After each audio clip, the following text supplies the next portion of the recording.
ജമ്മുകശ്മീരിൽ ബിഹാരി പ്രദേശത്ത് സുരക്ഷാസേനയും ഭീകരരും തമ്മിൽ ഏറ്റുമുട്ടൽ തുടരുന്നു. 3 ഭീകരരെ സേന വളഞ്ഞതായി വിവരമുണ്ട്. അച്യുതനാണ് ഡൽഹിയിൽ നിന്ന് വിശദാംശങ്ങളുമായി ചേരുന്നത്. അച്യുതൻ, ഇന്നലെ ഈ മേഖലയിൽ ഒരു ഭീകരനെ സേന വധിച്ചിരുന്നു. ഇന്നിപ്പോൾ വീണ്ടും ഏറ്റുമുട്ടൽ അങ്ങനെ തുടരുകയാണോ? കൂടുതൽ വിവരങ്ങൾ ലഭിക്കുന്നുണ്ടോ?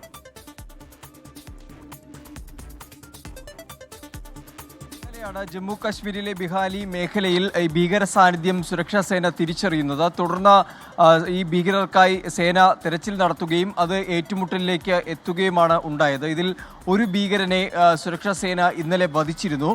നിലവിൽ ലഭിക്കുന്ന വിവരമനുസരിച്ച് 3 ഭീകരരെ സേന വളഞ്ഞതായാണ് നമുക്ക് ലഭിക്കുന്ന വിവരം. ഇപ്പോഴും ഈ ബിഹാലി മേഖലയിൽ സൈനിക നടപടി പുരോഗമിക്കുകയാണ്. സംയുക്ത സേനകളുടെ, അതായത് ജമ്മു കാശ്മീർ പോലീസും സൈന്യവും സംയുക്തമായി ചേർന്നുകൊണ്ടാണ് ഇപ്പോൾ ഭീകര വിരുദ്ധ നടപടി ഈ മേഖലയിൽ ഇപ്പോൾ പുരോഗമിച്ചു കൊണ്ടിരിക്കുന്നത്. എന്തായാലും 3 ഭീകരരെ വളഞ്ഞതായാണ് നമുക്ക് ലഭിക്കുന്ന വിവരം. സ്മിത.